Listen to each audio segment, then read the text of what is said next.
Hello friends, हमारे YouTube channel में आपका स्वागत है। मैं प्रदीप शर्मा। आज हम बात करेंगे कंप्यूटर जनरेशन के बारे में कि कंप्यूटर का आविष्कार कैसे हुआ, कौन सी जनरेशन में कौन से इलेक्ट्रॉनिक घटक आए, कौन सी जनरेशन में किस प्रकार से कंप्यूटर कार्य करता था, आज हम वो देखेंगे। तो सबसे पहले कंप्यूटर जनरेशन। तो कंप्यूटर जनरेशन 5 प्रकार की होती है, ठीक है। तो फर्स्ट जनरेशन आई 1942 से 1956, 1942 टू 1956, ठीक है। तो फर्स्ट जनरेशन के कंप्यूटर में जो इलेक्ट्रॉनिक घटक थे वो कौन सा था? वैक्यूम ट्यूब इस घटक का यूज किया गया था। वैक्यूम ट्यूब क्या था? साइज में बड़ा था। वैक्यूम ट्यूब क्या था? साइज में बड़ा था। तो अब देखो, ये जो वैक्यूम ट्यूब साइज में बड़ा होने की वजह से कंप्यूटर की साइज भी क्या थी? बड़ी थी। कंप्यूटर बहुत बड़ा था, इतना बड़ा था कि कंप्यूटर को एक जगह से दूसरे जगह भी हम नहीं ले जा सकते थे, ठीक है। इसको डाटा स्टोरेज करने के लिए कौन सी डिवाइस यूज कर रहे थे? चुंबकीय ड्रम, पंच कार्ड, ऐसे इसमें उपकरण यूज कर रहे थे। तो प्रथम जनरेशन के कंप्यूटर है जो वैक्यूम ट्यूब साइज बड़ी होने की वजह से इसकी कंप्यूटर की साइज बड़ी थी, इसका कैलकुलेशन करने की क्षमता थी वो भी क्या थी? बहुत कम थी। यानी काफी टाइम के बाद में आउटपुट मिलता था, और आउटपुट मिलने के बाद भी इसका जो रिजल्ट था वो भी क्या था? गलत मिलता था। यानी लगभग रिजल्ट इसका क्या था? गलत। यानी आउटपुट इसका सही नहीं प्राप्त होता था, यानी इसका रिजल्ट अविश्वसनीय था। अब देखो, इसका आविष्कार जेपी इकार्ट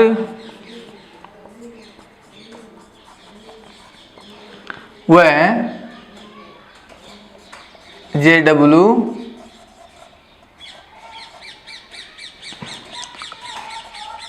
मास्ले, ठीक है। तो इसका आविष्कार किसने किया था? जेपी इकार्ट और जेडब्ल्यू मोस्ले ने किया था, ठीक है। इसमें क्या हीट जो जनरेट करने की क्षमता थी बहुत ज़्यादा थी, यानी हीट बहुत ज़्यादा होता था। इस वजह से इसमें क्या था कि इसको ठंडा करने के लिए एसी की आवश्यकता पड़ती नहीं, वातानुकूलित होना जरूरी था, ठीक है। अब अपन देखेंगे इसके जो एग्जाम्पल है कि इसमें कौन कौन से प्रथम जनरेशन के कंप्यूटर में कौन कौन से एग्जाम्पल थे। तो एनिक था, ठीक है, इनवेक था, यूनिवेक था, IBM 701 था, IBM 650 था, ठीक है। और ये नॉन पोर्टेबल में भी था, मतलब एक जगह से दूसरी जगह नहीं ले जा सकते थे। सेकेंड जनरेशन, अब देखो सेकेंड जनरेशन थी 1956 टू 1965, यानी 1956 से 1965।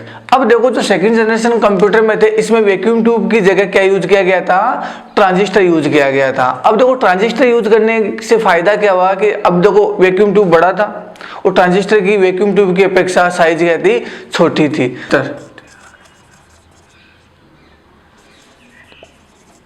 ठीक है, ट्रांजिस्टर काम में लिया गया था।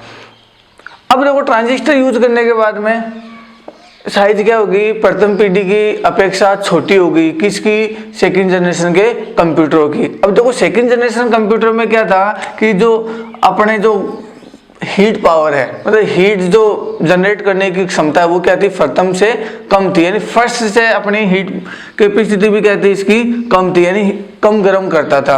अब कम गर्म करने की वजह से इसका जो कार्य करने का जो टाइम था वो भी क्या ज़्यादा था, यानी अपन लंबे समय तक इसमें काम कर सकते थे, ठीक है। और इसमें जो लैंग्वेज यूज की जाती थी, कोबोल है, फोर्ट्रॉन है, ये लैंग्वेज इसमें यूज की जाती थी। और जो डाटा स्टोरेज के लिए जो यूज किया गया था डिवाइस, चुंबकीय टेप यूज किया गया था, यानी मैग्नेटिक टेप इसमें यूज करते थे, ठीक है। इसके एग्जांपल की बात करें तो जैसे अपने IBM है। अब देखो, IBM में कई सीरीज होती है, इसमें जो 7094 की सीरीज इसमें थी। जो अपने सेकंड जनरेशन के एग्जांपल की बात करें तो IBM जो 7094 की सीरीज थी, IBM 16-20 था, ठीक है। ऐसे इसमें इसके एग्जाम्पल थे। कई बार पूछ भी लेते हैं, अपने कंपटीशन में पूछ लेते हैं कि जैसे IBM 7094 कौन सी जनरेशन के कंप्यूटर थे, ठीक है। इसके बाद में अपन देखेंगे थर्ड जनरेशन। अब थर्ड जनरेशन में क्या है,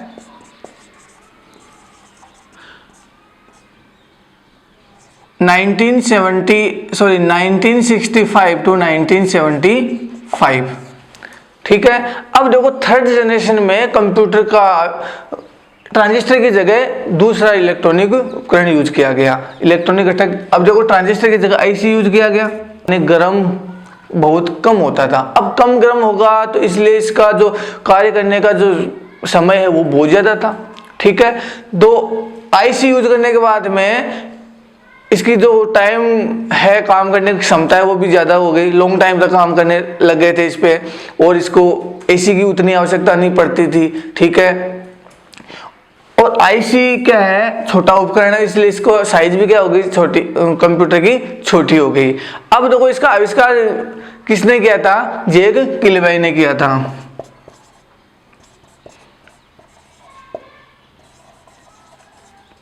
जैक किलबे ने किया था, ठीक है।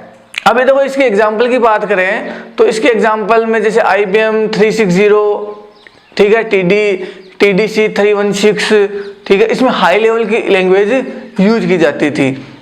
तो थर्ड जनरेशन में अपने को याद क्या रखना है ज्यादा, इसकी जो समय है कब से कब तक रहा, ठीक है, और इसके एग्जाम्पल ये सबसे ज्यादा पूछे जाते हैं। और इसमें कौन सी उपकरण यूज किया गया था, IC यानी इंटीग्रेटेड सर्किट, ठीक है। अब अपन देखते हैं चौथी जनरेशन यानी फोर्थ जनरेशन।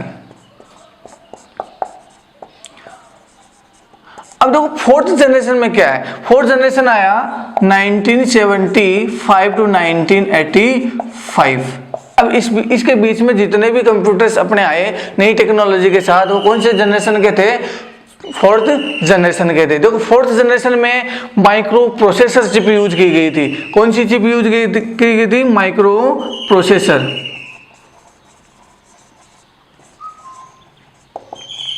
अब माइक्रो प्रोसेसर यूज करने के बाद में जो माइक्रो प्रोसेसर था वो बहुत ही कम गर्म होता था, यानी इसको अपने को कंप्यूटर को रखने के लिए या कंप्यूटर को चलाने के बाद में AC की आवश्यकता नहीं पड़ती थी, यानी बहुत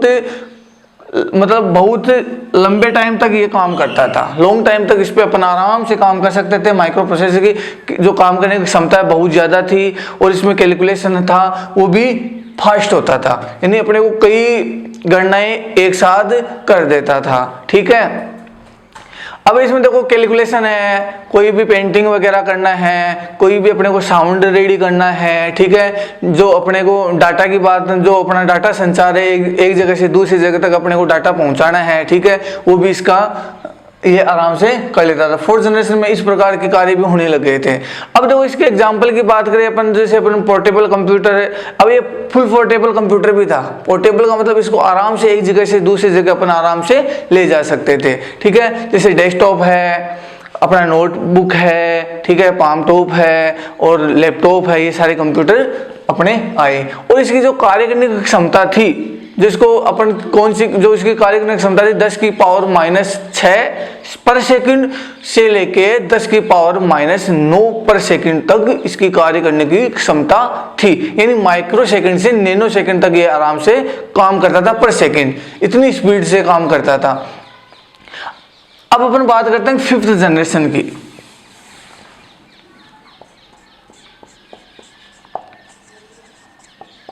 फिफ्थ जनरेशन की जो कंप्यूटर था 1985 टू प्रेजेंट, अब तक जो कंप्यूटर है वो जो 1885 के बाद में जो कंप्यूटर की नई टेक्नोलॉजी आई वो कौन सी जनरेशन की थी, फिफ्थ जनरेशन की थी। अब देखो इसमें फिफ्थ जनरेशन में जो नई टेक्नोलॉजी यूज की गई थी वो ULSI यूज की थी, यानी अल्ट्रा लार्ज स्केल इंटीग्रेशन। अब इसमें क्या है कि ये कृत्रिम जो अपना माइंड होता है, जैसे अपन बोलते हैं तो कि आर्टिफिशियल इंटेलिजेंसी, मतलब इसमें कृत्रिम दिमाग था कि ये मानव की तरह कार्य करता था, ये खुद सोच भी लेते, सोचने की क्षमता थी, समझने की क्षमता थी, ठीक है, दो वस्तुओं में ये क्या कर लेता था, तुलना भी कर लेता था। तो इसमें जो अपना 5th जनरेशन थी, इसमें आर्टिफिशियल इंटेलिजेंस ही थी, ठीक है, AI। तो ऐसी जो नई टेक्नोलॉजी थी, इसमें कृत्रिम बोले तो अपन कृत्रिम दिमाग बोल सकते हैं, मतलब आर्टिफिशियल इंटेलिजेंस, यानी ये मानव की तरह कार्य करने लग गया था, ठीक है। तो इसमें जो एक लैंग्वेज थी, जो कंप्यूटर भाषा थी, वो कौन सी यूज की जाने लगी थी, C है, C++ है, जावा है, नेट है, ऐसी भाषा इसमें यूज करने लगे थे। अब इसमें जैसे अपन बात करते हैं, जो पिको सेकंड में ये कार्य करता था, किसमें करता था, पिको सेकंड में, यानी 10⁻⁻12 पर सेकंड। तो इसकी तो काम करने की क्षमता थी, जो इसकी थी 10⁻⁻12, यानी पिको सेकंड इसके काम करने की क्षमता थी। जैसे अपना रोबोट है, अपने मानव की तरह कार्य करता है, ठीक है। Thanks for watching my video and like, share and subscribe कीजिए हमारे यूट्यूब चैनल को।